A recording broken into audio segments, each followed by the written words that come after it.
Hello everyone. आज के class में हम geometric mean, harmonic mean, concept, formula और कुछ क्वेश्चंस डिस्कस करेंगे। लास्ट क्लास में हमने बेसिकली मोड के बारे में पढ़ा था, सारी चीज़ें मोड के बारे में पढ़ी थी। अलग अलग केसेस में अलग अलग कैसे हमारे इक्वेशंस बनते हैं और फिर कैसे हम सॉल्व करते हैं in the case of continuous frequency distribution, in the case of discrete frequency distribution. ये सब हमने डिस्कस किया था। फिर हमने उसके मेरिट्स और डीमेरिट्स डिस्कस किए थे। फिर हमने डिस्कस किया था कि ग्रुपिंग मेथड, कंटिन्यूअस में ग्रुपिंग मेथड कैसे लगता है, ये हमने डिस्कस किया था। आज की क्लास में हम हार्मोनिक मीन और ज्योमेट्रिक मीन के बारे में पढ़ेंगे। सेंट्रल टेंडेंसी में 5 टॉपिक पढ़ने थे हमें, बेसिकली मीन, मीडियन, मोड, ये 3 पढ़ चुके हैं हमने। ज्योमेट्रिक मीन और हार्मोनिक मीन ये हमें पढ़ने हैं। तो चलिए शुरू करते हैं। देखिए, ज्योमेट्रिक मीन कुछ और तो नहीं, basically geometric mean is of a set of n observation is the nth root of their product। मतलब कि अगर आपके पास ऑब्जर्वेशन है x1, x2, x3 से लेके xn तक, अगर आपके n साइज का, आपके पास n साइज का ऑब्जर्वेशन है, आपके पास n साइज का ऑब्जर्वेशन है, तो आप उसका जो nth रूट होगा, nth रूट का प्रोडक्ट होगा, वही आपका ज्योमेट्रिक मीन होगा। that is g is equals to x1 x2 into x3 से लेके into xn का पावर 1/n।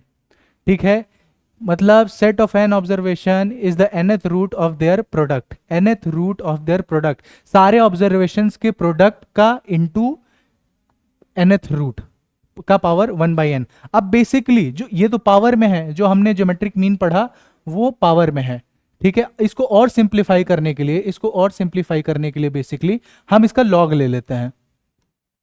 इसको और सिंप्लीफाई करने के लिए हम दोनों साइड लॉग ले लेते हैं।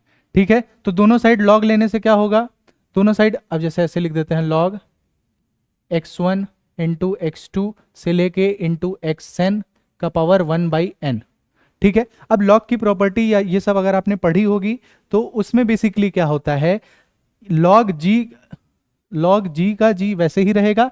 अब आगे क्या होता है, बेसिकली जो पावर 1/n है वो 1/n आगे आ जाता है, और log a इंटू बी का मतलब है log a plus log b, ये फॉर्मूला होता है। तो लॉग, अब पहले तो सब में हम वो मल्टीप्लाई कर दें, जैसे ये हुआ x1 इंटू x2। ठीक है, जैसे मैं बताता हूं आपको,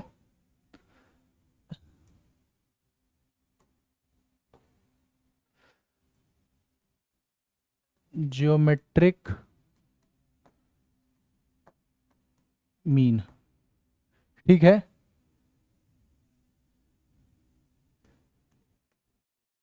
geometric mean is the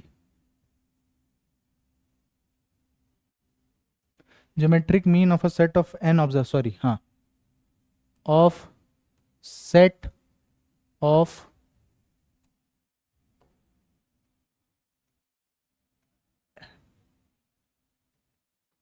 an observation is the nth root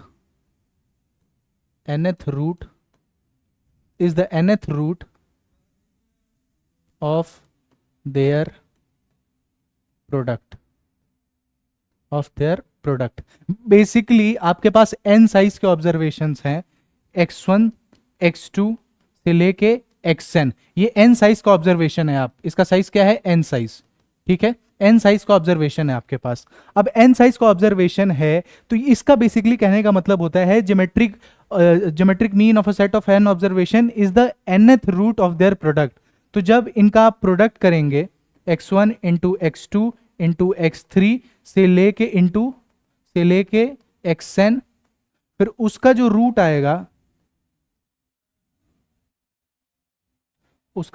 आएगा दैट इज हमारा ज्योमेट्रिक मीन। Geometric mean. ठीक है, समझ आया। अब क्या है कि हम देखिए, अब पावर 1/n है, तो कभी कभी क्या होता है कि कैलकुलेशन में जो पावर वाली चीजें हैं वो हमें थोड़ा मुश्किल करती हैं कैलकुलेशन करने के लिए, तो हम उस टाइम पे लॉग का यूज करते हैं। लॉग की अलग अलग प्रॉपर्टीज हैं, आप उनको पढ़ सकते हैं। जो जनरल लॉग के कुछ फॉर्मूले हैं मैं वो दिखा देता हूं आपको इसी उसमें। तो बेसिकली ज्योमेट्रिक मीन का फॉर्मूला बिना लॉग लिए ये होता है।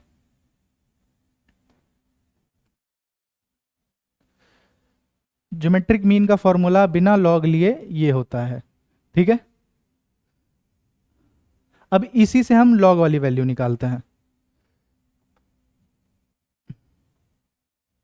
तो अगर दोनों साइड हम, मतलब ये है g is equals to x1 into x2 into x3 से लेके xn का प्रोडक्ट 1/n। ठीक है, अब दोनों साइड अगर हम ले लें log, taking log both side, तो log g is equals to log of x1 into x2 into x3 से लेके इंटू, सॉरी ये इंटू रहेगा, xn का पावर 1/n। ठीक है, अब लॉग में क्या होता है, जो भी पावर रहता है लॉग लेने के बाद वो नॉर्मल नीचे आ जाता है। ठीक है, अब सब में अगर लॉग का मल्टीप्लाई अंदर करें तो वो बन जाता है हमारा log x1 plus log x2 plus log xn तक वो बन जाता है हमारा। अगर सारा लॉग का मल्टीप्लिकेशन अंदर कर दें तो एक फॉर्मूला होता है log a plus a into B, log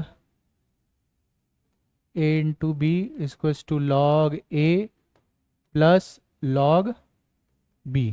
ये फॉर्मूला होता है। तो इसी फॉर्मूला के हिसाब से अगर लॉग हम अंदर सारा मल्टीप्लाई करें तो log x1 plus log x1 plus log x2 plus log x3 से लेके प्लस लॉग xn। ठीक है, ये हमारा फॉर्मूला आ गया। तो इन जनरल फॉर्मूला क्या निकल सकता है, 1/n summation of i equals to 1 से लेके n तक log xi। ठीक है, log xi। तो अब यहां से log हटाने के लिए हम एंटी लॉग ले लेंगे। ठीक है, इसका फॉर्मूला हमारा बेसिकली आया summation of log xi, log g का फॉर्मूला हमारा आया समेशन ऑफ log xi। ठीक है, इतना आया। अब इसी में अगर आगे बढ़ें तो बेसिकली हम देखेंगे कि सिंपल लॉग हटाने के लिए ऑन द टर्म लेफ्ट हमने एंटी लॉग ले लिया है। ठीक है, यहां से लॉग हटाने के लिए हमने एंटी लॉग ले लिया है। ठीक है, तो अब इसको g के टर्म्स में सिर्फ लिखना है अगर, तो g is equals to anti log 1/n summation i equals to 1 से लेके n log ऑफ xi। ठीक है, ये हमारा टिपिकल फॉर्मूला होता है। ठीक है, this is our typical formula. ठीक है, समझ आया, this is our typical formula. ठीक है, am I clear to you, आगे बढ़े, समझ आया। अब in case of frequency distribution xi fi, ये नॉर्मल फॉर्मूला है, ये जो है हमारा बेसिकली ज्योमेट्रिक मीन फाइंड करने का वो नॉर्मल फॉर्मूला है। But in case of frequency distribution जिसमें xi दिया है, मतलब नंबर ऑफ ऑब्जर्वेशंस दिए हैं और उसकी फ्रीक्वेंसीज दी हैं, तो उस केस में हम कैसे फाइंड करेंगे, उस केस में हम सिंपली जो x की जो फ्रीक्वेंसी है, x जो ऑब्जर्वेशन है उसकी फ्रीक्वेंसी की उसको पावर में, ठीक है, अपॉन x2 जो फ्रीक्वेंसी है, सॉरी इनटू उसकी फ्रीक्वेंसी उसके पावर में इनटू से लेके इनटू एक्सएनथ जो ऑब्जर्वेशन है और उसकी जो nth फ्रीक्वेंसी है उसकी पावर उसमें लिख देंगे और होल को 1/N से डिवाइड कर देंगे। n हमें पता है समेशन ऑफ fi के बराबर होता है। मतलब कि अगर आपको दे रखा है, पहला केस लिख लेते हैं, in the case of frequency distribution, in the case of frequency distribution, मतलब xi भी दिया है आपको और fi भी दिया है, xi भी दिया है आपको और fi भी दिया है। तो g का फॉर्मूला आपका बेसिकली क्या हो जाता है, x1 का पावर उसका फ्रीक्वेंसी, ठीक है, इंटू x2 का पावर उसका फ्रीक्वेंसी इंटू x3 का पावर उनका फ्रीक्वेंसी, ठीक है, डॉट डॉट डॉट डॉट और मल्टीप्लीकेशन xnth ऑब्जर्वेशन और उसका फ्रीक्वेंसी का होल रूट 1/n। n हमें पता है, n हमें पता है, n की वैल्यू है समेशन ऑफ fi 1 से लेके n तक। क्या हमें ये पता है, क्या हमें ये पता है, हमें बिल्कुल पता है ये, ठीक है, क्या हमें पता है ये, हाँ हमें बिल्कुल पता है ये, ठीक है, समझ आया, समझ आया।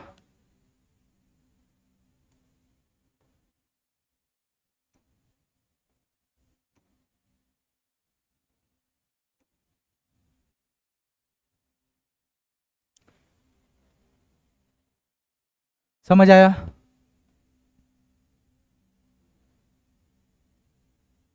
ठीक है। ये किस केस में बात हो रहा है, फ्रीक्वेंसी डिस्ट्रीब्यूशन के केस में, ये किस केस में बात हो रहा है, फ्रीक्वेंसी डिस्ट्रीब्यूशन के केस में, ठीक है, फ्रीक्वेंसी डिस्ट्रीब्यूशन के केस में, ठीक है।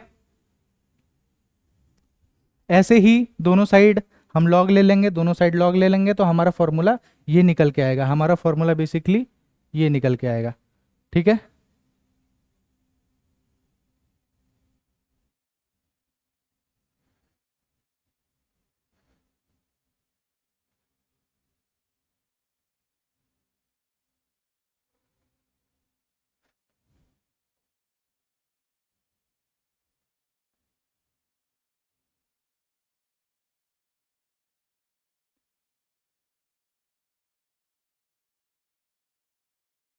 ठीक है, आगे बढ़े। ऐसे ही बेसिकली इसमें दोनों साइड,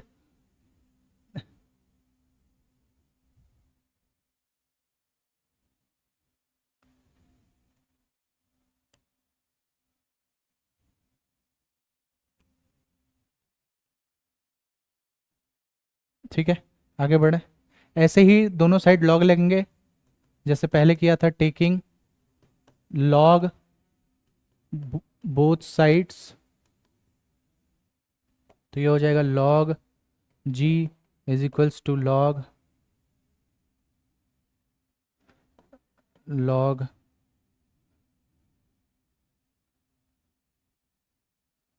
x1 का पावर f1 इंटू x2 का पावर f2 इंटू xn का पावर fn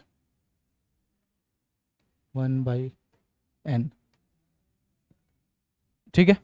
ये हमारा हो जाएगा लॉग लेने के बाद। अब लॉग लिया हमने, लॉग के बाद हमें पता है कि 1/n बाहर आ जाएगा और फिर लॉग का मल्टीप्लिकेशन अंदर करेंगे तो पहला हो जाएगा लॉग x1 का power f1 plus log x2 का power f2 plus log xn का power fn।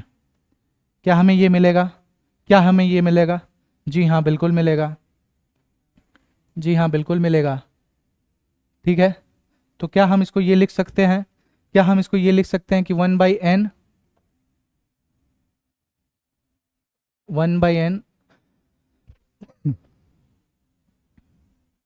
Summation of i equals to 1 से लेके n लॉग xi का power fi।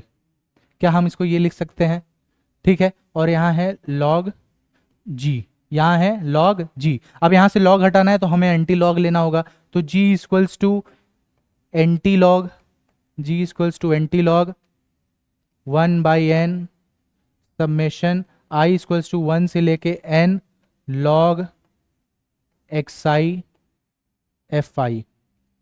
This is our formula. ठीक है, ये फॉर्मूला है अपना। ठीक है, समझ आया? ठीक है, ये फॉर्मूला है फ्रीक्वेंसी डिस्ट्रीब्यूशन के केस में। ये फॉर्मूला है अपना फ्रीक्वेंसी, ये किस केस में है? ये है फ्रीक्वेंसी डिस्ट्रीब्यूशन का केस। ये है फ्रीक्वेंसी डिस्ट्रीब्यूशन का केस। ठीक है, आगे बढ़े। ये हमारा बेसिकली जो फॉर्मूला निकला, हाँ सॉरी सॉरी, एक चीज मैंने यहाँ जो मिस्टेक की है। देखिए, लॉग लेने के बाद पावर, ओवरऑल जो हमारा पावर था 1/n, वो तो नीचे आ गया, वो तो नीचे आ गया।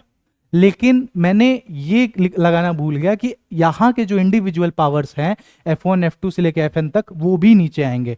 तो ये तो नीचे आया ही आया, ये सारे तो नीचे आए ही आए, लेकिन f i into log x i ये भी नीचे आया है।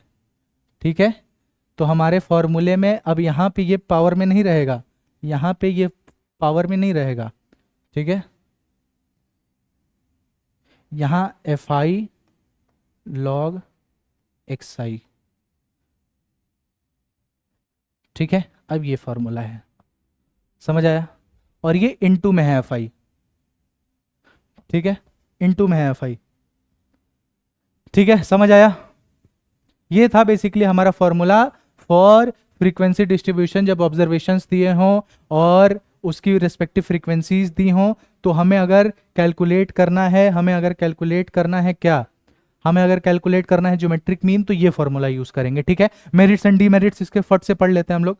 Merits and demerits, merits and demerits पे है ज्योमेट्रिक मीन की, रिजिडली डिफाइंड है। ठीक है, ये अब सुटेबल फॉर मैथमेटिकल ट्रीटमेंट है। मतलब कई बार जब हमें, जैसे हमने पिछले बार मोड में पढ़ा था, अगर हमें एवरेजेस निकालने पड़ते हैं तो हम ज़्यादा मोड का यूज़ नहीं करते, हम डायरेक्ट मीन मीन ही निकाल लेते हैं। ठीक है, समझ आया? पर हम हार्मोनिक मीन का भी एवरेजेस निकालने के लिए कर सकते हैं, हार्मोनिक मीन का भी एवरेजेस निकालने के लिए यूज़ कर सकते हैं। तो पहला है हमारा कि रिजिडली डिफाइंड है और it is based on all observations, कोई भी ऑब्जर्वेशंस छूटते नहीं है इसमें। एवरेज निकाल रहे हैं तो सारी ऑब्जर्वेशंस काउंट होते हैं। ठीक है, तीसरा है it is suitable for mathematical treatment. ठीक है, अब अगर आप सपोज करिए कि N1 और N2 दो साइजेस हैं, दो साइजेस के ऑब्जर्वेशंस हैं। क्या है? N1 और N2 साइज ऑफ ऑब्जर्वेशन है, साइज ऑफ ऑब्जर्वेशन। ये कितना है? 2, दो है ना, N1 और N2। ठीक है, और G1 और G2 उसका ज्योमेट्रिक मीन है। ठीक है, उन दो सीरीज का ज्योमेट्रिक मीन है। ठीक है, अब कंबाइंड सीरीज का अगर हमें निकालना है फॉर्मूला, कंबाइंड सीरीज जो है, then the combined series is given by, अगर कंबाइंड सीरीज का हमें ज्योमेट्रिक मीन निकालना है तो उसका फॉर्मूला ये है, उसका फॉर्मूला ये है। अगर आपको दे रखा है N1 N2 साइज का सैम ऑब्जर्वेशन, ठीक है, अगर आपको दे रखा है if N1 and N2 be the sizes of two observations, ठीक है, and G1 G2 be the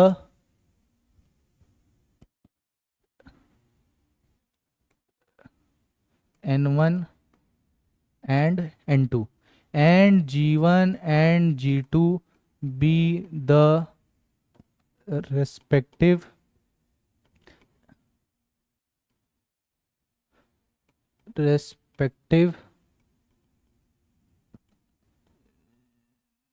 geometric means, ठीक है, then the combined then the combined series is given by log g equals to n1 into log g1 n2 into log g2, ठीक है, upon n1 plus n2। Same mean जैसा combined series में mean का जो formula था same वैसा ही है, बस इसमें ज्योमेट्रिक मीन आ जा रहा है, वहां x बार हम रखते थे, यहाँ g1 रखेंगे और g1 के आगे लॉग लगा देंगे, बस इतना फर्क है, बस इतना ही फर्क है। तो ये हम देते हैं log g is equals to n1, ठीक है, into log g1 plus n2 into log g2 divided by n1 plus n2। ये कंबाइंड सीरीज का हमारा ज्योमेट्रिक मीन, हम कंबाइंड सीरीज में अगर साइजेस के सैंपल के साइजेस दे रखे हैं और उसके रिस्पेक्टिव ज्योमेट्रिक मीन दे रखा है, तो हम ऐसे कैलकुलेट करते हैं, ठीक है, तो हम ऐसे कैलकुलेट करते हैं, ठीक है, समझ आया आपको? आई होप समझ आया होगा, आई होप समझ आया। आगे बढ़े, ठीक है। पहला हमने क्या पढ़ा, पहला मेरिट और डीमेरिट हमने क्या पढ़ा, रिजिडली डिफाइंड है, बेस्ड ऑन ऑल ऑब्जर्वेशंस है, मैथमेटिकल ट्रीटमेंट के लिए सूटेबल है, मतलब हर तरीके का कैलकुलेशन कर सकते हैं। और दूसरा कंबाइंड सीरीज का, तीसरा चौथा जो है कंबाइंड सीरीज का हम ज्योमेट्रिक मीन, जिसमें n साइज दिया हुआ है और कंबाइंड सीरीज है, तो उसका ज्योमेट्रिक मीन हम इस फॉर्मूले से लगाते हैं और ये उसका प्रूफ है।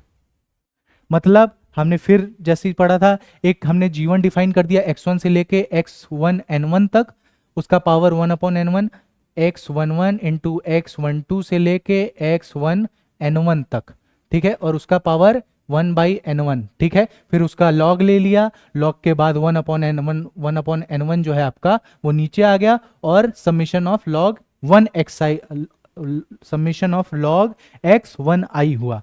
जैसे आपने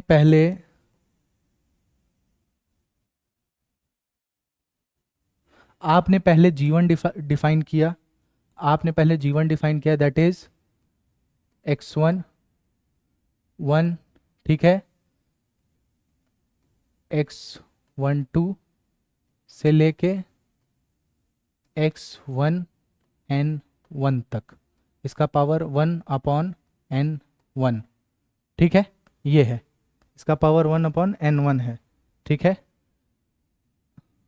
मल्टीप्लिकेशन में है सब, डॉट है यहाँ पे, ठीक है। और g2 को ही ऐसे अपने डिफाइन किया, x21 रहेगा इस बार, x21 into x22 into x2n2 का पावर 1/n2। अब इसका आपने लॉग लिया, log g is equal to 1/n1 आ जाएगा बाहर, ठीक है। फिर हम हो जाएगा हमारा log x11 plus log x12 से लेके लॉग x1n1, ठीक है। ये ज्योमेट्रिक मीन है इस ऑब्जर्वेशन का, कितने नंबर ऑफ ऑब्जर्वेशन है, x1 n1 तक, ठीक है, n1 साइज का है ये, और ये n2 साइज का है, ठीक है। तो इसका हमने ऑब्जर्वेशन लॉग लिया दोनों साइड, तो हमें क्या मिला, 1/n1 submission i equals to 1 से लेके n1, ठीक है, ये मिला हमें। फिर लॉग ऑफ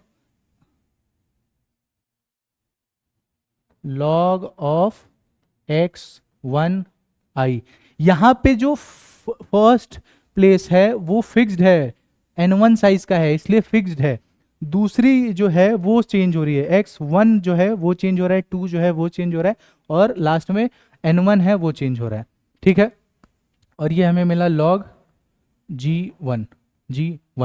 यहाँ एंटी लॉग ले लेंगे तो हमें फॉर्मूला मिलेगा anti log 1/n1 summation log x1i, ये फॉर्मूला है। ये जब आपको ये डिराइव करने के लिए, बेसिकली हम इसको डिराइव कर रहे हैं इस फॉर्मूले को। अब g2 पे आते हैं भाई, g2 पे हमने सेम वही किया, log g2 is equals to 1/n2 summation of log x2i, same चीज है, ठीक है। एंटी लॉग ले लिया, g2 is equals to anti log 1/n2 log x2i, समझ आया, ठीक है। लॉग x2i, ठीक है, log x2i,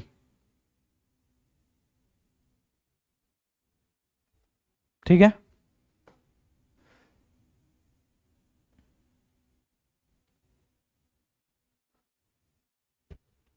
ठीक है, तो ये हमने निकाला, हमने जीवन निकाला, जीवन कितना आ रहा है, इतना आ रहा है 1/n1 log xi log x1i, और ये g2 आ रहा है 1/n2 log x2j, ठीक है, x2j, यहाँ j रहेगा, ठीक है, यहाँ j रहेगा, वो ith ऑब्जर्वेशन का है, ये jth ऑब्जर्वेशन का है, ठीक है।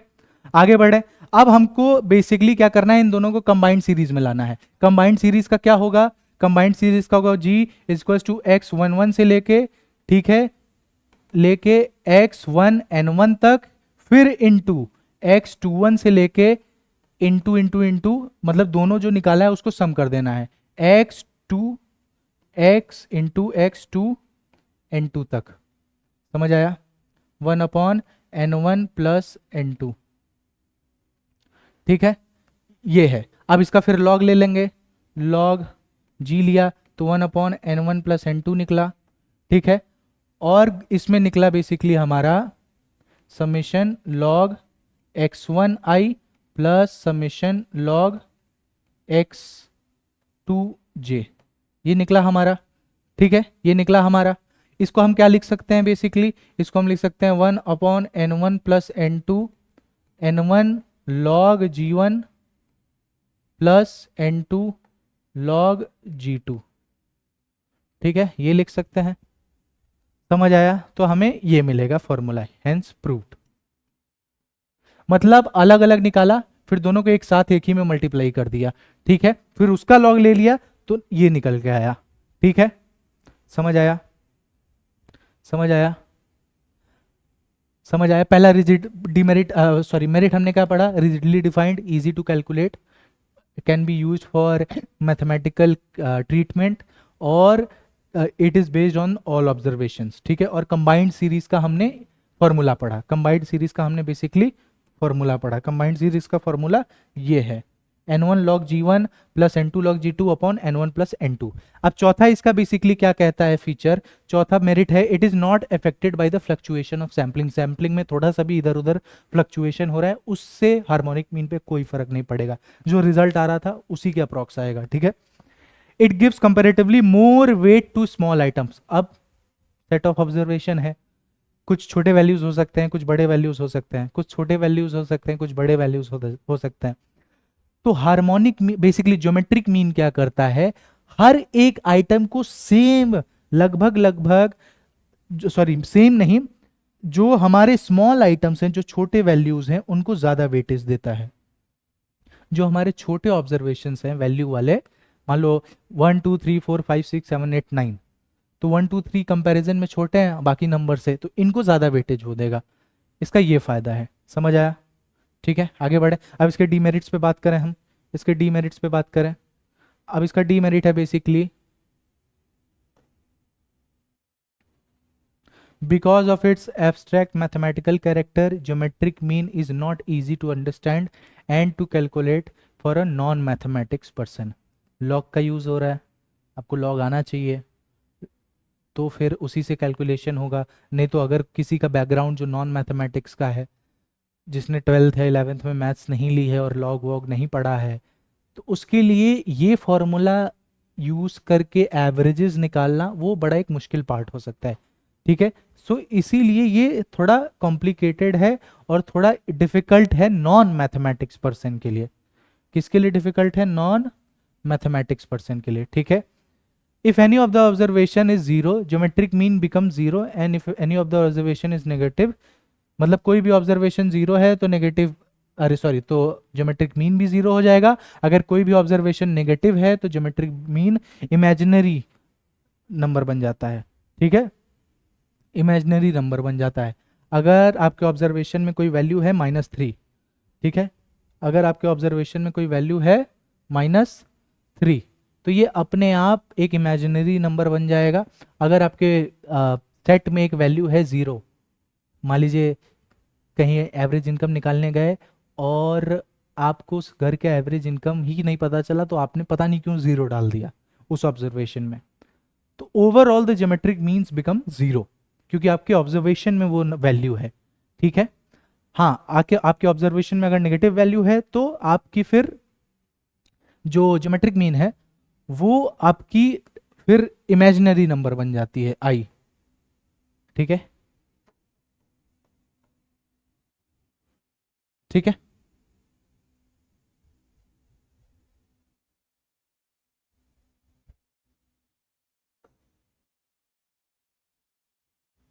ठीक है, समझ आया?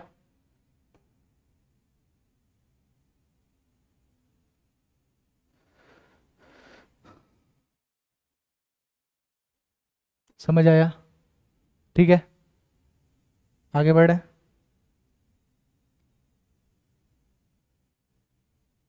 आगे बढ़े भाई। अब ज्योमेट्रिक मीन बेसिकली यूज कहाँ होता है? ज्योमेट्रिक मीन यूज कहाँ होता है बेसिकली? ज्योमेट्रिक मीन हमारा यूज होता है, पहली बात,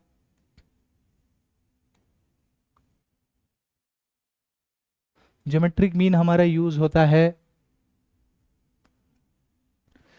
to find the rate of population growth and rate of interest. तो इसमें ज्योमेट्रिक मीन यूज होता है। मतलब आपको इतना जानना है कि इंडिया इंडिया की पॉपुलेशन किस ग्रोथ रेट से ग्रो कर रही है, आपको ये जानना है। ठीक है, या फिर रेट ऑफ इंटरेस्ट पता करना है आपको। आपने कोई लोन लिया, इंटरेस्ट, आपने कोई लोन लिया तो उस लोन पे कितना रेट ऑफ इंटरेस्ट निकल सकता है, इसलिए आपको इन सब का यूज करने के लिए आपको ज्योमेट्रिक मीन का यूज लगता है, इन सबको फाइंड आउट करने के लिए। ठीक है, आगे बढ़े। अब एग्जाम्पल कर लेते हैं, एक एग्जाम्पल कर लिया जाए।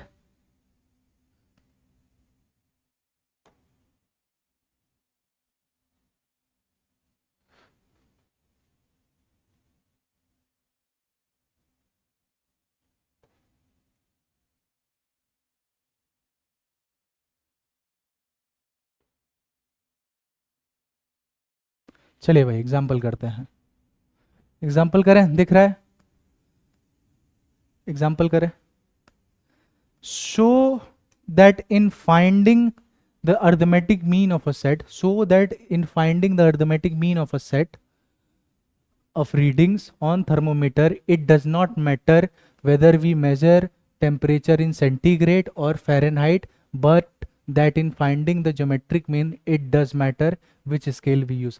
basically हमें ये शो करना है कि जो भी हमारा ये ले रहे हैं अपना अर्थमेटिक मीन, अगर हम अर्थमेटिक मीन कैलकुलेट कर रहे हैं on the basis of readings, जो हमारे ऑब्जर्वेशन सेट, किसके ऑब्जर्वेशन, थर्मोमीटर के रीडिंग है, ऑब्जर्वेशन है, उससे उस पर कोई फर्क नहीं पड़ेगा कि हम टेम्परेचर को किस यूनिट पे लेते हैं। अब उस यूनिट को हम सेंटीग्रेड में लेते हैं या फ़ारेनहाइट में लेते हैं, ऐसे इस पे कोई फर्क नहीं पड़ेगा, लेकिन फर्क पड़ेगा तब जब ज्योमेट्रिक मीन लेंगे, ये हमें प्रूफ करना है। तो हम क्या फॉर्मूला जानते हैं सेंटीग्रेड का? पहले तो हम टेम्परेचर की सेंटीग्रेड का इसमें बोला है कि set of reading on thermometer does not change when we measure temperature in centigrade और फ़ारेनहाइट। ठीक है, अब सेंटीग्रेड को हम n नंबर ऑफ रीडिंग्स में बांट लेते हैं पहले, मतलब कि C1 से लेके Cn be the n reading of the centigrade thermometer. ठीक है, तो क्या C बार ऐसे निकल सकता है, 1/n C1 plus C2 plus plus plus plus Cn। तो क्या ये C बार हो गया, क्या ये C बार हो गया? ठीक है, फ़ारेनहाइट का फॉर्मूला हम जानते हैं, फ़ारेनहाइट का फॉर्मूला होता है 32 प्लस 9 बाई सी। मतलब आपको सेंटीग्रेड में टेम्परेचर दे रखा है और आपको फ़ारेनहाइट में चेंज करना है, तो आप ये फॉर्मूला यूज करते हैं, आप ये फॉर्मूला यूज करते हैं। ठीक है, आप ये फॉर्मूला यूज करते हैं। ठीक है, समझ आया? समझ आया? ठीक है, चले बढ़े आगे, बढ़े आगे। ठीक है, तो अगर हम इसी को अगर सॉल्व करें थोड़ा, f इक्वल्स टू जो 32 प्लस 9/5 लिया है, 5 का इधर मल्टीप्लीकेशन कर दें, 180 माइनस 9/5 सी। ठीक है, 180 माइनस 9/5 सी। तो अब देखो, f plus 9/5 C equals to 180 हो गया, 180 हो गया। ठीक है, 180 हो गया। समझ आया? फिर जब हम अगर इसको इस फॉर्मूले में इसमें रख के, और c पर 100 हम जानते हैं कि इसका फॉर्मूला ये होता है, तो हम दोनों को अगर कंपेयर कर दें, f minus 32 upon 180 is equals to c by 100 is equals to c by 100। तो इधर उधर थोड़ा फेर बदल करके हम c की वैल्यू c की वैल्यू हमें पता चल जाएगी। मतलब कि हमें c की वैल्यू अगर निकालनी है तो ये फॉर्मूला पता होना चाहिए। ये बेसिकली क्या कर रहा है, ये फॉर्मूला दे रहा है जो कि हमें बेसिकली पता ही होता है। ठीक है, जो कि हमें बेसिकली पता ही होता है। तो अब अगर हमें पता है बेसिकली कि एक Fahrenheit is equals to 32 plus 9/5 Celsius degree, तो C1 है, C2 है, Cn तक ऑब्जर्वेशन है हमारी सेल्सियस डिग्रीज में। तो हर C1 हर C की वैल्यू में क्या हम ये फॉर्मूला पुट कर सकते हैं? बिल्कुल कर सकते हैं। पहले C1 में अगर करें, अगर इसी इक्वेशन में हम रखें C1 की जगह, हम ये लिख सकते हैं 32 प्लस 9/5 C1, ये लिख दिया। ठीक है, 32 प्लस 9/5 C2, ऐसे ऐसे करके 32 प्लस 9/5 Cn, यहां तक लिख सकते हैं। n नंबर ऑफ रीडिंग्स थी सेंटीग्रेड में, फ़ारेनहाइट का हमें पता है फॉर्मूला कि सेल्सियस में होता है, तो फ़ारेनहाइट में कैसे चेंज करते हैं। ये एक फ़ारेनहाइट का आया। ऐसे ही अलग अलग सेंटीग्रेड का हमें ऑब्जर्वेशन है, तो हर सेंटीग्रेड में फ़ारेनहाइट का सेम फॉर्मूला रख सकते हैं। बस C की जगह C1 C2 C3 होता जाएगा, Cn C की जगह C1 हो गया, C2 हो गया और Cn तक हो गया। ठीक है, C की जगह C1 हो गया, C2 हो गया और Cn तक हो गया। समझ आया? ठीक है, अब इसका क्या हम मीन निकाल सकते हैं? बिल्कुल निकाल सकते हैं। तो मीन कैसे निकलेगा? बेसिकली आप कुछ मत करिए, जो आपने ये ऑब्जर्वेशंस निकाली हैं, आपने ये ऑब्जर्वेशन n तक निकाली है फ़ारेनहाइट को रख के, आप बस उसको f का बार ले लीजिए, f का बार ले लीजिए 1/n 32 प्लस 9/5 C1। ठीक है, 32 plus 9/5 C1 plus C2 plus Cn है ना, तो इसी सेम चीज को अब उसी फॉर्मूले में रखना है। ठीक है, बस C की जगह f हो जाएगा, C की जगह f हो जाएगा और C की जगह C1 हो जाएगा। ठीक है, प्लस ये एक टर्म हो गया, plus 32 plus 9/5 C2 plus 32 plus 9/5 से लेके Cn तक। क्या ये हो गया? Cn तक। क्या ये हो गया? ठीक है, क्या ये हो गया? मतलब बेसिकली जो आपने अलग अलग रीडिंग्स निकाली C की in terms of Fahrenheit, C1 से लेके C2 से लेके Cn तक, आपने इस फॉर्मूले को इसमें रखा, बस C की जगह C1 आ गया, C की जगह C2 आ गया और C की जगह Cn आ गया, तो ये हमें मिला। अब बेसिकली क्या है कि हम सेम चीज बस अब C की जगह F रिप्लेस कर दे रहे हैं और फॉरेन, अब ये जो हमें फ़ारेनहाइट मिला है अलग अलग सेंटीग्रेड के टर्म्स में, उसी का हम एवरेज ले रहे हैं। इसका जब हम एवरेज लेंगे तो वो होगा f equals to 32 plus 9/5 C1। ठीक है, ये एक टर्म हो गया, फिर इसका प्लस, ठीक है, 32 प्लस 9/C2 ये दूसरा टर्म, प्लस 32 प्लस 9/5 Cn, ये Cn term upon n number of observation, upon n number of observation. ठीक है, n नंबर ऑफ ऑब्जर्वेशन। समझ आया? ठीक है, समझ आया? अब अगर आप ध्यान से देखें, 32 फर्स्ट टर्म में भी है, सेकेंड टर्म में भी है, थर्ड टर्म में भी है, और nth टर्म, ये जो हमारा nth टर्म है तो वो nth टर्म में भी 32 है। तो हर केस में 32 कॉमन मिल रहा है हमें। तो अगर 32 को कॉमन लेंगे तो बस 32 कॉमन नहीं होगा, 32n बाहर निकल के आएगा। 32 टाइम्स है ना, तो 32 टाइम्स प्लस होगा, तो 32 इंटू एन। अब n की जितनी भी वैल्यू है, एक बार आया, दो बार आया, अब nth बार आया, तो 32n टाइम्स आया। ठीक है, तो 32n। अब n/5 भी कॉमन है, तो क्या यहां से बस हम n/5 कॉमन ले सकते हैं, C1 प्लस C2 से लेके प्लस Cn तक। ठीक है, ये आया हमारा, समझ आया? ठीक है, समझ आया? समझ आया? हाँ, ये 1/n तो बाहर ही है। ठीक है, 1/n क्या है? 1/n बाहर है। ठीक है, समझ आया? 1/n हमारा बाहर है। ठीक है, समझ आया? अपॉन n, क्या n से ये n कट सकता है? अब देखिए, देखिए अपॉन n है, तो अब जरा ध्यान से देखिए, ये दो टर्म बन गया, 32 प्लस ये अपॉन n, तो 32n plus 9/5 C1 plus C2 plus Cn। ठीक है, अपॉन n। एक ये टर्म है, एक दूसरा ये टर्म है। ठीक है, तो इंडिविजुअली डिवाइड कर लेते हैं, मतलब 32 n upon n plus 9/5 C1 plus C2 plus Cn upon n। तो यहां से ये n कट जाएगा, तो हमारे पास क्या बचेगा, 32 plus 9/5 C1 plus C2 plus Cn upon n। तो हमारे पास ये बचेगा, बेसिकली हमारे पास ये बचेगा 32। देखिए 32 यहाँ कॉमन है, 32 यहाँ कॉमन है। अब एक ये टर्म हो गया, एक और ये पूरा टर्म हो गया, और डिवाइडेड बाई n होल है ही। ठीक है, ये मल्टीप्लाई में है, ये सारा मल्टीप्लाई में है, और ये n जो है बाई n, ये पूरा डिवाइड में है सबसे। ठीक है, तो n को इससे एक टर्म से डिवाइड कर दीजिए, अपॉन n, n तो n से n कट गया। ठीक है, n से n कट गया। फिर 9/5 को कॉमन लेके C1 C2 से Cn तक, n अपने आप डिवाइड हो गया। ठीक है, तो अब ये किसके बराबर है? सिर्फ ये टर्म, ये टर्म किसके बराबर है? ये टर्म आपका C बार के बराबर। अरे फॉर्मूला C बार का क्या होता है? 1/n C1 plus C2 plus plus plus Cn। ठीक है, तो इसको C बार लिख सकते हैं, तो C1 प्लस C2 से लेके Cn डिवाइडेड बाई n को C बार लिख सकते हैं। तो हमारा ये आ गया कि फॉरेनहाइट में अगर हम सेल्सियस की कोई भी डिग्री लेके चलें तो वो सेम आएगी। ठीक है, अब अगर अर्थमेटिक मीन हमें फाइंड करना है, सॉरी अर्थमेटिक मीन जो है एम जो है वो सेम आएगी, कोई फर्क नहीं है, नो डिफरेंस।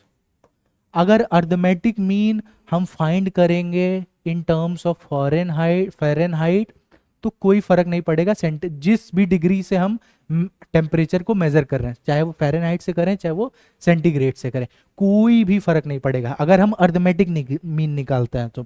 लेकिन हम उसी चीज का ज्योमेट्रिक मीन निकालें तो अब हम देखेंगे कि कैसे डिफरेंस आया है। ये सेम फॉर्मूला निकल के आ गया है। ठीक है,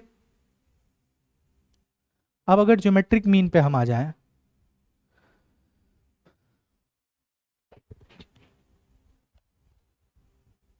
ज्योमेट्रिक मीन में बेसिकली क्या है, देखिए अब ज्योमेट्रिक मीन में हमें बेसिकली करना है कि ज्योमेट्रिक मीन में हम समझिए, अर्थमेटिक मीन का हमारा फॉर्मूला होता है C1 plus C2 plus Cn upon n, ये सी बार का फॉर्मूला है। ज्योमेट्रिक मीन का क्या फॉर्मूला है भाई?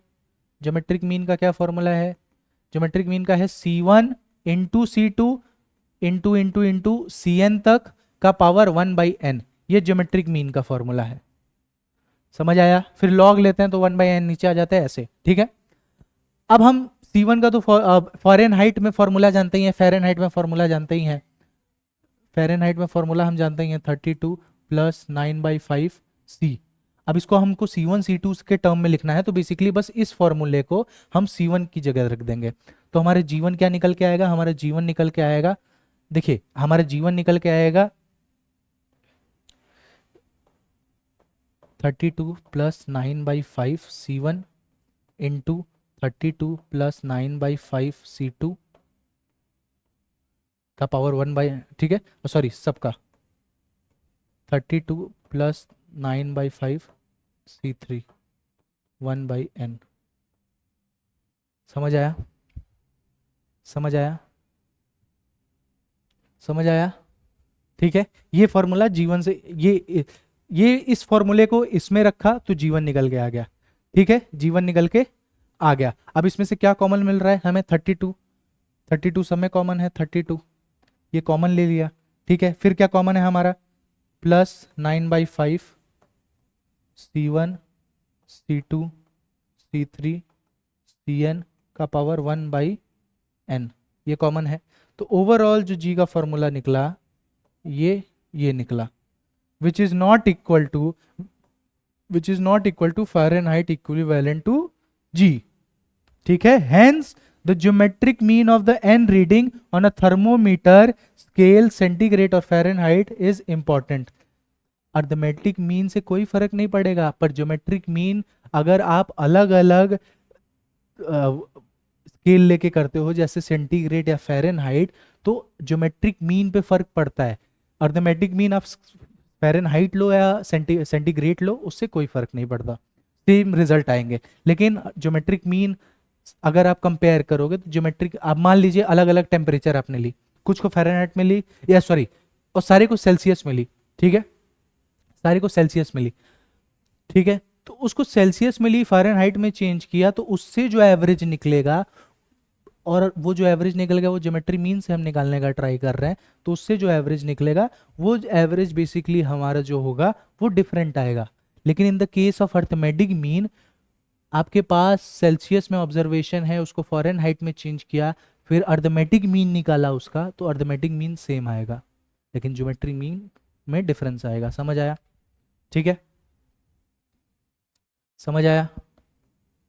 ठीक है,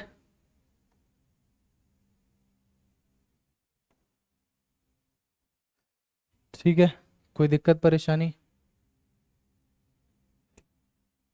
कोई दिक्कत परेशानी?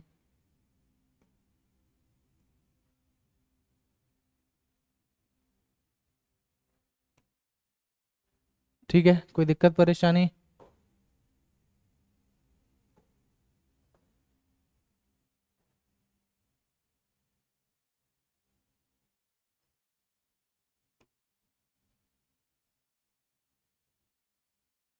कभी कभी ये डेटा अटक जाता है।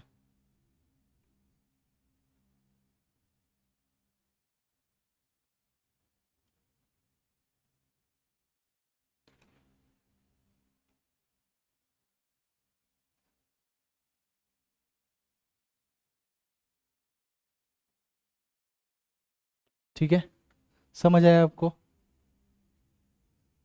ठीक है, ये था हमारा ज्योमेट्रिक मीन, ये था हमारा ज्योमेट्रिक मीन। ठीक है, हमने पढ़ा आज ज्योमेट्रिक मीन के बारे में, हमने पढ़ा आज ज्योमेट्रिक मीन के बारे में। हमने क्या पढ़ा? ज्योमेट्रिक मीन का फॉर्मूला ये होता है। ज्योमेट्रिक मीन होता क्या है? Set, an set of observations हैं, तो उसका जो nth रूट का प्रोडक्ट होता है वही ज्योमेट्रिक मीन होता है। ठीक है, अब इसको आगे पावर हटाने के लिए हम लॉग ले लेते हैं, पावर हटाने के लिए हम लॉग ले लेते हैं। ठीक है, लॉग हटाया, 1/n इधर आ गया, फिर सब में अंदर लॉग। अब फॉर्मूला होता है भाई, लॉग यहाँ अगर लॉग लिख के सब में मल्टीप्लाई कर रहे हो तो log x2 x1 into log x2 into log xn, तो फॉर्मूला हो जाता है log x1 plus x2 sorry log x2 plus log x3 plus log xn, ये फॉर्मूला होता है। ठीक है, समझ आया? फिर वो लास्ट में हमारा बन जाता है 1/n summation of log xi। ठीक है, ये होता है हमारा लॉग g। तो यहां से लॉग हटाने के लिए, यहां से लॉग हटाने के लिए हम एंटी लॉग लेते हैं। तो फॉर्मूला हमारा क्या बनता है? फॉर्मूला हमारा फिर बनता है,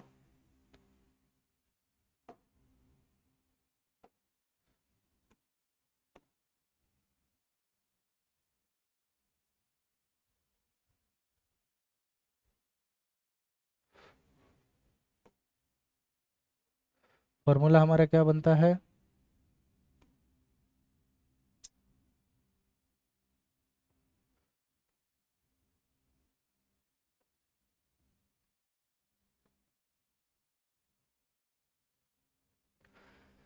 चलिए भाई, ठीक है, ये हमारा फॉर्मूला बनता है एंटी लॉग इतना।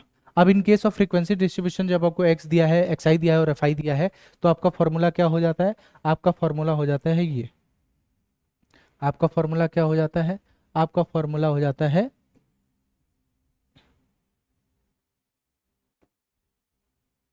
ये, log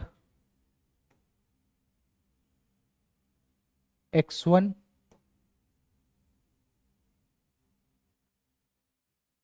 log x1 anti log 1/n summation of f i log x आई।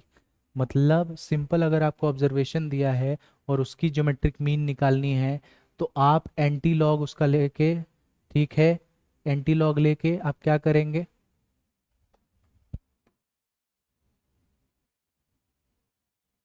आप एंटी लॉग लेके बेसिकली क्या करेंगे कि 1/n summation of log x i, सिर्फ अगर x दिया है, मतलब नंबर ऑफ ऑब्जर्वेशंस बस दिए हैं आपको, तो आप क्या करेंगे?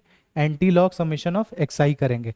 अगर आपको x भी दिया है और f भी दिया है, अगर आपको x भी दिया है और f भी दिया है, तो उसमें आपका फॉर्मूला क्या होगा basically?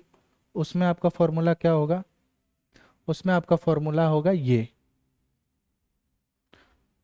Anti log 1/n summation of f i into log x I. Formula आपका हो जाएगा ये, जब एक्स आई भी दिया हो और एफ आई भी दिया हो।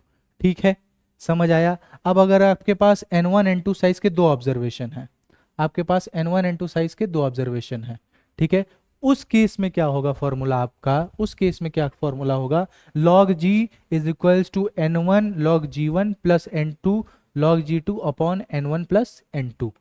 मतलब set of size, size of set one into उसका geometric mean, size of set two into log of geometric mean two upon size of n one size plus n two size.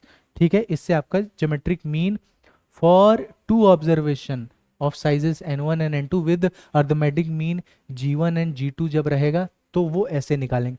मतलब आपको question में n1 n2 भी दे रखा है, g1 g2 भी दे रखा है, ठीक है, फिर उसमें अगर आपको निकालना है कंबाइंड सीरीज का ज्योमेट्रिक मीन, उसको कंबाइंड सीरीज कहते हैं, तो ये फॉर्मूला लगता है।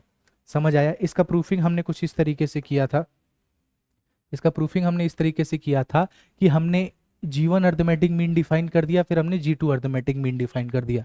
g1 अर्थमेटिक मीन डिफाइन किया x11 से for n1 size, n1 size, n1 size g upon n1 से लेके, ठीक है, n1 से लेके हमने x11 से लेके x1n1 तक डिफाइन किया, फिर उसका लॉग ले लिया तो 1 अपॉन n1 बाहर आ गया, फिर उसको सॉल्व किया, तो फिर एंटी लॉग लेके हमारा आंसर लास्ट में आया 1 upon n1 summation of log x1i।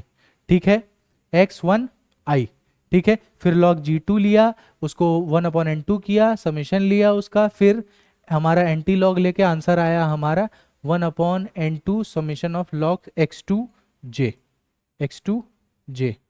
ठीक है, समझ आया? और फिर हमने मेरिट्स डिमेरिट्स पढ़े, रिजिडली डिफाइंड है, इजी टू कैलकुलेट है, मैथमेटिकल ट्रीटमेंट में काम आता है, ठीक है, और फिर हर ऑब्जर्वेशन की वैल्यूज़ को इंक्लूड करता है, हर ऑब्जर्वेशन की वैल्यूज़ को इंक्लूड करता है, ठीक है, डिमेरिट्स पढ़े, ठीक है, और ये और फिर एक उस पर एक क्वेश्चन किया। तो आप ओवरऑल जाके सारा रिवीजन करते रहिए, आप ओवरऑल जाके सारा रिवीजन करते रहिए और देखते रहिए उसको, ओवरऑल जाके आप सारा रिवीजन करते रहिए और देखते रहिए उसको। जैसे मेरिट में ये पढ़ा हमने, कंबाइंड सीरीज का क्या फॉर्मूला होता है हमने वो पढ़ा। डीमेरिट में हमने ये पढ़ा कि किसी नॉन मैथमेटिकल पर्सन के लिए बेसिकली ये इज हार्ड टू कैलकुलेट हो सकता है, क्योंकि इसमें लॉग का यूज़ है, इसमें लॉग का यूज़ है और इसमें मैथ का यूज़ है, इसीलिए ये हार्ड टू कैलकुलेट है थोड़ा। समझ आया आपको? ठीक है, दूसरा हमने पढ़ा if any of the observation is zero, मतलब ज्योमेट्रिक मीन जो कैलकुलेट कर रहे हैं, जिस ऑब्जर्वेशन से कैलकुलेट कर रहे हैं, उस ऑब्जर्वेशन में अगर एक भी वैल्यू जीरो है तो ज्योमेट्रिक मीन ओवरऑल जीरो हो जाती है। क्यों होती है? क्योंकि इनटू होता है हर वैल्यू का, x1 into x2 into into xn तक का पावर 1/n, तो हर ऑब्जर्वेशन का मल्टीप्लीकेशन हो रहा है। तो अगर एक भी ऑब्जर्वेशन जीरो है तो मल्टीप्लीकेशन ओवरऑल जीरो। अगर एक भी ऑब्जर्वेशन निगेटिव है, एक भी ऑब्जर्वेशन नेगेटिव है, तो वो इमेजिनरी नंबर बन जाता है फिर। ठीक है। अब ज्योमेट्रिक मीन का यूज क्या है? रेट ऑफ पॉपुलेशन ग्रोथ पता करने के लिए और रेट ऑफ इंटरेस्ट पता करने के लिए। दूसरा, construction of index number. Index number बहुत बात की चीज है, आप उसको जाके पढ़ेंगे। फिर उसको कैलकुलेट करने में हम ज्योमेट्रिक मीन का यूज करते हैं। समझ आया? ठीक है। फिर हमने ये क्वेश्चन किया कि अगर अर्थमेटिक मीन हमें कैलकुलेट करना है और n नंबर ऑफ रीडिंग्स हैं, तो वो चेंज नहीं हमें शो करना था बेसिकली कि arithmetic mean for n number of readings can not change, but the geometric mean in calculating n number of reading, in calculating temperature with the scale of Celsius और centigrade और ये Fahrenheit, तो उसमें फ़र्क आ जाता है। हमने प्रूफ किया कि C1 से लेके Cn तक n number of reading define कर दी हमने। ठीक है। फिर उसका मीन ले लिया, उसका मीन लेने के बाद हमें ऑब्जर्वेशन फ़ारेनहाइट को कैसे चेंज किया जाता है, मतलब अगर आपको सेल्सियस में डिग्री दे रखी है, आपको फ़ारेनहाइट में चेंज करना है, तो उसका फॉर्मूला ये होता है 32 + 9/5 इंटू सी, वो करना है। ठीक है। तो फिर अब हम इस फ़ारेनहाइट को हर सी के लिए डिफाइन करने लगे। मतलब पहले C1 के लिए डिफाइन किया, फिर C2 के लिए डिफाइन किया, लेके फिर Cn तक डिफाइन किया। समझ आया? तो ऐसे ही हमने क्या किया, बेसिकली ऐसे ही क्या किया हमने, सेम C1 के लिए डिफाइन किया, C2 के लिए डिफाइन किया और Cn तक के लिए डिफाइन किया। फिर इन सब का एवरेज ले लिया, तो 1/n ये ऑब्जर्वेशन प्लस ये ऑब्जर्वेशन प्लस nth ऑब्जर्वेशन। ठीक है। अब 32 टाइम्स ऐड होगा, nth टाइम तक, मतलब 32 + 32 + 32 प्लस n टाइम्स तक, तो वो क्या हो जाएगा 32n। तो यहाँ क्या निकल के आया 32n, और ये होल डिवाइडेड बाई 3 तो है ही n, ये जो n है होल डिवाइडेड बाई 3 है, और ये 9/5 सब में कॉमन मिला, तो 9/5 कॉमन ले लिया और अंदर बचा C1 से लेके Cn तक। तो n का इसमें पहले डिवाइड कर देंगे तो सिर्फ हमें 32 बचेगा, और n का इसमें डिवाइड कर देंगे तो हमें बचेगा C1 से लेके C2 तक।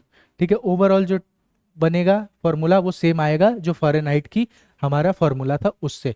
ऐसे ही फिर जब हम ज्योमेट्रिक मीन इस चीज का निकालेंगे, उसमें हम C1 + C2 + C3 ये सब डिफाइन कर रहे थे, सॉरी C1, Cn तक। फिर ऐसे हम उसका AM जो निकाल रहे थे वो हम उसका C1 + C2 + Cn upon n define कर रहे थे। अब इसका जो हम ज्योमेट्रिक मीन डिफाइन करते हैं वो C1 × C1 से लेके Cn का पावर 1/n ऐसे डिफाइन करते हैं। फिर उसका लॉग ले लेंगे। ठीक, सॉरी, फिर हम फॉर्मूला जानते ही हैं, इसको 32 + n/5 9/5 इंटू सी। ठीक है। अब इसको हर C1 के लिए डिफाइन कर देंगे, तो 32 + 9/5 C1, 32 + 9/5 C2 से लेके Cn तक का पावर 1/n। ठीक है। समझ आया? ठीक है। 32 सब में कॉमन है तो एक तरफ चला जाएगा, ये ऐड नहीं हो रहा है हर टाइम, ये मल्टीप्लाई हो रहा है हर टाइम, तो आप एक ही बार बस कॉमन लीजिए, आगे n लगाने की जरूरत नहीं है। तो ये 32 होगा, इसलिए क्योंकि ये मल्टीप्लीकेशन के फॉर्म में, एडिशन के फॉर्म में होता तो लास्ट में n लग जाता, पर यहां नहीं लगेगा। ठीक है। और 9/5 C1 से लेके Cn तक हमारा है ही का पावर 1/n। तो बेसिकली हमारा फॉर्मूला जो जी का था वो ये निकल के आया। तो ये तो डिफरेंट है, ये इस फॉर्मूले से तो मैच नहीं करता कि 32 + 9/5 इंटू सी, ये तो मैच नहीं करता, ये तो कहीं नहीं मैच कर रहा है। यहाँ पे उल्टा आ रहा है C1 × C2 × C3 का पावर 1/n, ये तो बहुत उल्टा आ रहा है, ऐसा कुछ आ ही नहीं रहा है। तो हमने क्या सीखा कि अर्थमेटिक मीन, जब आप टेम्परेचर किसी भी स्केल को लेकर मेजर करें, अर्थमेटिक मीन हमेशा सेम आता है, लेकिन आप ज्योमेट्रिक मीन की टेम्परेचर किसी भी स्केल को लेकर मेजर करें तो ज्योमेट्रिक मीन हमेशा डिफरेंट आएगा, अलग रहेगा। इस क्वेश्चन में हमने बेसिकली वो सीखा। ठीक है। इस क्वेश्चन में हमने वो सीखा। ठीक है। आज की क्लास के लिए इतना ही। आज हमने ज्योमेट्रिक मीन पढ़ा, सारे कंसेप्ट फॉर्मूला, एक क्वेश्चन किया। आगे और क्वेश्चन करेंगे, कल की टॉपिक में हम हार्मोनिक मीन पढ़ेंगे। तब तक के लिए आडियोस अमीगोस, पढ़ते रहिए, मुस्कुराते रहिए। कल मिलते हैं नई क्लास में। नमस्ते।